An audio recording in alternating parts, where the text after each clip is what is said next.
Hello and welcome to another special mini episode here of The Robust Marketer. I'm lucky enough to catch one of my friends and mentors, Charles No, here. I've known Charles for many years. We've been running in the same sort of affiliate and now e-commerce and Facebook space for a long time. And we've been doing calls. We do calls every couple months or so. We check in, and you've been giving some great advice. It was actually kind of surprised to catch you here. Like, I didn't know you were here. Yeah, I actually didn't know 100% that you we're in Atlanta either. right now. That's right, Atlanta, the Porsche Experience Center. We're going to go rip around the track after maybe a few laps. But I wanted to. I think our audience, most of our audience is going to know you. Okay. You've been in the game for over 10 years now, basically. Getting close to 11. Yeah, and so tell me what your focus is these days. Yep. So I have two main focuses right now. So one focus is really trying to make a lot of money on Facebook these days. So Facebook keeps changing. I'm kind of getting out of the e-commerce game, so I've been doing that for the past year, but then I'm moving back to CPA on Facebook, so that's one of my focus. The second focus is we are doing my accelerator, so we're moving away from the live workshop model. Okay. That's been working well for me for the past few years, but I want to switch it up. I want to do some new challenges, so we're going to start creating some online courses this year. Not going to talk about exactly what it's into, but look out for that. Nice. So what sort of caused you to move away from e-commerce a little bit? Yeah, well, to be quite honest, the profit margins have been lowering for me.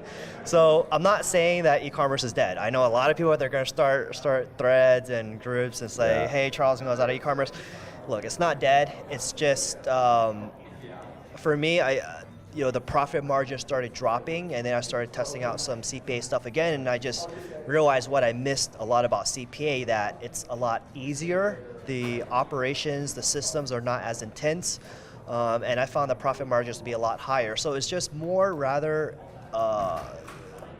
what I'm comfortable with, the skill sets. So and it's where you came from too, right? Like you started in CPA, that's where that's where your roots are, and then e-commerce presented itself, and it's like dropshipping is like a proxy for CPA in a way, right? Because it's kind of like you get in there and it's the lowest effort form of e-commerce, and it has a lot of the elements of affiliate in that it's quicker and that you can see results quicker. I would say a big reason why I kind of made a switch last year is just it was hot. Like it was hot, everyone was doing it, and in a way, if you've been doing something for over 10 years, you kind of want to test out the waters, what else is different. So when I saw everyone switching, man, I don't want to be left behind. So in a way, it was kind of, I wouldn't really say it was bright, shiny object syndrome, because I did a lot of research, I tested it out, I had some good results. So it's all about just understanding the marketplace, testing things out, and seeing what works well for you. Because maybe I decided to go for CPA, but someone else, you go to Shopify, you might be able to make like $2 million this month. Test and see what works for you. That's right. And there's all sorts of other different directions you can take it within e-commerce. You can build a brand, you can, all sorts of different things potentially you can build businesses around in this time. I really dislike the term e-commerce because it's such a generic term. It's like saying you do internet marketing. Yeah. Like e-commerce, Amazon's e-commerce, but there's also Shopify plus dropshipping. There's also like creating your own brand and growing it. So yeah, I really dislike the term e-commerce because there's so many different avenues you can pursue with it. Yeah. So we were just discussing upstairs one of the last speakers that we saw, which is sort of an inspirational guy talking about a way that, to keep yourself motivated, a way to sort of remove limitations that you might have on your own success. You're someone who's been a fairly motivated, very successful person over your career. What are some of the things that you do to sort of like maintain that focus of wanting to move forward? Yeah, well, man. Okay, how can I limit myself? Because I could talk about this for hours. One thing that's very important is look at what you're doing on a daily basis. Do you get excited about what you're doing? Like, let me give you an example. I do not look forward to answering emails. I do not look forward to uploading ads onto Facebook. I don't look forward to them at all. If I had to do that 8 hours a day, then I'm just not going to be motivated. Yeah. So it's very important to just build a team, delegate it out, because whatever you hate doing, there's someone out there who loves doing it. So let them do it. So that's the very first piece of advice. Like, if you find yourself hating what you do every day, then something's wrong. Now, in the beginning, you gotta do it, because there's no one else. But over time, you're making money, you have to reinvest the resources into delegating the stuff you don't like. So yeah, create a lifestyle where whatever you do, you look forward to it. The second one is, physical energy. Like, man, I don't work past 6 p.m. I don't work on the weekends. Now, I know a lot of people out there that hustle 24/7, and I'm a lazy bastard because I have these boundaries. But with me personally, it's like that racetrack out there. You guys ever watch race cars? If you keep driving around like NASCAR, the car's gonna burn out. That's why they always take a pit stop in the middle of the race. That's why they don't just keep going around and around and around. They always take a pit stop, change their tires, give the driver a rest. So with me, I take weekends off. That's my pit stop. And every time there's a new quarter, I take 2 days off. I go to the countryside because I live in New York City, man. There's like no grass. It's horrible. So I got to go to the countryside. I just sit there. I just relax, recharge my energy. And my third and final tip, this is very important to me, is that as you move up through life, what motivates you is going to change. Because when I was coming up in this space, when I was 22 years old, I'm going to be brutally honest. I was motivated by fast cars and hot chicks. I'm not proud to admit it, but I was like, man, I wanted a Porsche, I wanted Ferraris. Yeah, there were some girls I liked, and they kind of like guys with money, so that was what really motivated me. And of course, want to help my family and all that stuff.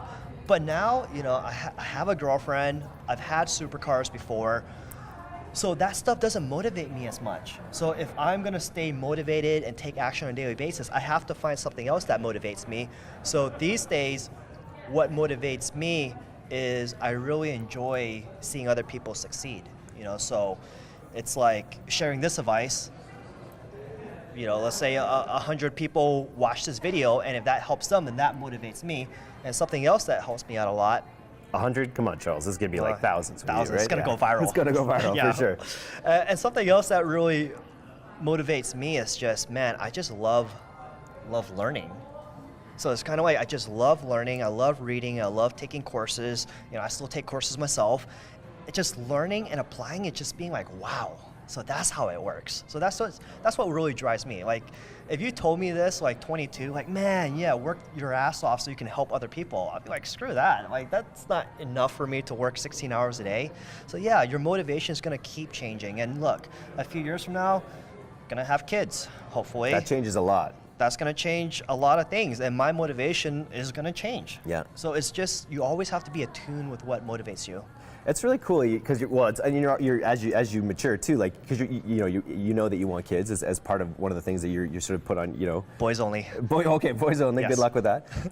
But but you're building towards that as well. Like even the boundaries that you've put in place already with your weekends and your evenings, like that's going to be essential for being a father, right? It's like training wheels. Yeah, that's right. You got what? Do you got a gecko? Do you got a dog, cat? I have a cat and a dog, yeah. Nice. Okay, good. That's definitely kids' training wheels for sure. Yep. But it does. Your perspective changes when you have that kid. When you realize your supercar becomes less of a thrill and more of like, oh well, that's actually kind of reckless for me potentially when I've got a kid I've got to worry about, or I don't know, not necessarily. Yeah. I'd take a supercar. Who am I kidding? Well, I wouldn't. I've already gone through my midlife crisis. So. Nice. So I wanted to ask you specifically, like what you said, so like in your day, you say you get rid of the things that you don't like. What are some of the things that you gravitate towards that you still really like doing in your business? I love planning and strategic thinking. So strategic thinking, as an affiliate, you spend a lot of time in your business. You are uploading ads, you are spy tools, you are split testing, and all that's great. It's essential. But you have to take some time out. Instead of working in your business, you have to work on your business. So what I like to do is twice a week, I like to spend 45 minutes doing what I call thinking time sessions. So these thinking time sessions, get a pencil and paper, and I just have one high value question. So, in affiliate marketing, this could be like, I just did one.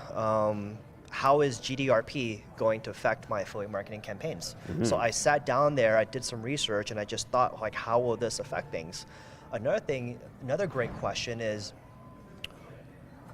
for your biggest campaign right now, what are you doing right now that could cause a lawsuit?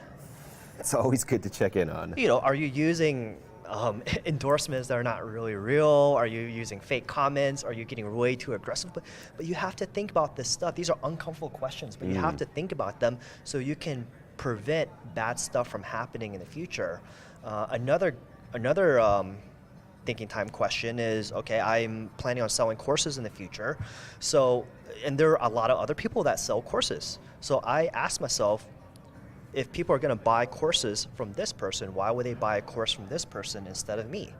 So it's, I think, and I'm really honest with myself, so that, hey, if they're buying a course from them because they have a money back guarantee and I don't, well, maybe I should add in a money back guarantee. Yeah. But if you're spending all day just split testing and spying tools and stuff, you're not looking at the strategy. So with me, I love thinking, I love planning, I love strategy. I think of even just when you and I went back and forth on some of the things that we're planning, and you wrote back this long email just nailing, okay, here are the issues you might have, this. Like, it really showed that like level of strategic thinking that you took. You probably took 25 minutes to write that email at least. It took an hour. It took an hour, and I really appreciate it. Like, and I think it's something that I'm trying to do more and more as well, because it is so easy to get caught up in the day-to-day. Well, it's just the way my mind works. Like, whenever I want to do something, I think about what are the roadblocks or the issues that will prevent this goal from happening. So if I'm about to catch a flight later, I haven't missed a flight in 5 years. Well That's done. because, I missed a flight once and I dealt with the pain from that. Yeah. But I sit down and I think, what could possibly go wrong? Well, the security line could be like blah, blah, blah, or I could leave my laptop or something at home, or the traffic could be bad. So I account for all these things. I'm like, okay, now I have a checklist where I got to get okay, here's my wallet, here's my cell phone. So you just have to look at these things, because an ounce of prevention is better than a pound of cure.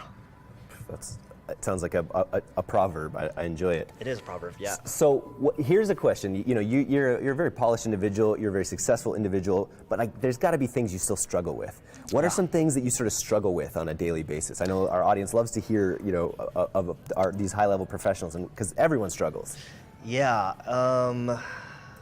A few struggles I have right now is, the first one for me is probably perfectionism.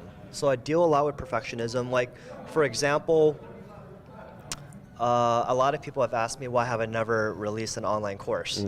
And the truth is perfectionism. Like, I'm worried about releasing something and it's not good enough, because I spend a lot of time building up my reputation. I care a lot about my reputation, delivering quality, making sure people are happy. So there's been a lot of great ideas that I haven't pursued yet because I have all these really high standards. So I know this, I am working towards this, but it is something that I do struggle with a lot. The second one is, whenever I have a great idea, I'm probably not taking action as fast as I can, because the downfall of being a strategic thinker is you can overanalyze, you can overplan things. Yep. So with me, it's like, hey, let's do this. I will sit down, I'm like, I start thinking, and I actually start overthinking. And then the third thing I'm struggling with is probably thinking bigger. So I have a very comfortable lifestyle now. So I teach affiliate marketing, I run some campaigns, I make pretty good money, but I know there's a next level. Yep. I know there's a next level. Like, I've never made 8 figures in a year, and I have all these friends who are more successful than me, and they're like, Charles, dude, you are smarter than me. Like, you have what it takes to get that level, but it's your mindset that's holding you back. So for me, it's like I'm trying to break through that next level, and I think a big part of it is just because I have attachment to my current lifestyle. Like, I do like my life, it's very comfortable.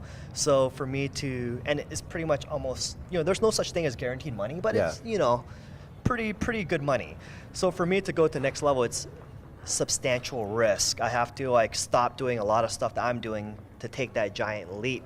So those are some of the things that I'm struggling with, and I'm sharing with this with you guys because I know a lot of people, they see me, I'm so systematic, I've been doing this for so long, and it can be a little intimidating, but dude, I'm just a normal guy just like you guys are. Like, I deal with the same shit that everyone else deals with.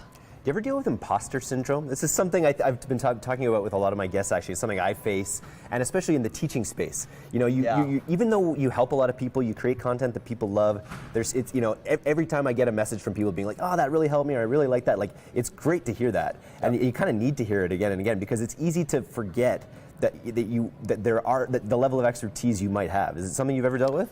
Yeah, a lot. So imposter syndrome means so it's very common. I think there's a statistic that 70% of people have imposter syndrome to some degree. At least, yeah. So imposter syndrome means you're in a position and you feel like you're a fake, you're an imposter. It fits with the fake it till you make it thing, I think, exactly. right? And it's like, but not many people really feel like they've made it. You know what I mean? Because there's always that next level. Sure. So with me, I'm known as like, a top guy in affiliate marketing. Like, people refer to me like the encyclopedia of affiliate marketing. So I'll have some guys that are like, Charles, man, blah, blah, blah, blah. And this guy is making like $50,000 a day in profit running campaigns, asking me for advice. Now, I've done that before, but I'm not exactly hitting that consistently on a normal level. So it's like, man, sometimes people ask me for advice where they're making more money than me and they're asking me for advice. And I'm like, I do the best I can, but a lot of times it's like, dude, what they're doing is right. They just got to keep doing it. And I kind of feel like, well, what they needed from me is just because they respect me, they needed me to just give them a pat on the ass to let them know that they're in the right direction. But, in my regards, because people have such high respect for me, they think like I'm fucking perfect. Like, they think I meditate every single morning. I do my morning routine every single morning. Like, dude, I didn't meditate this morning. I'm not perfect. I tried last night, I failed, but we'll give a daily affirmation to the audience. You're good enough, you're smart enough, and God darn it, people like you. So I think our audience will love that, and I want to thank you for your time today, Charles. We're going to go have a dinner at Chago de Fao. Fogo de Chao. Fogo de Chao, not Chago de. I said that's the second time I've said that. But anyways, thanks a lot, and I look forward to hanging out with you again. All right, later, guys. Cheers. Thanks. So I'm not at dinner tonight. Okay.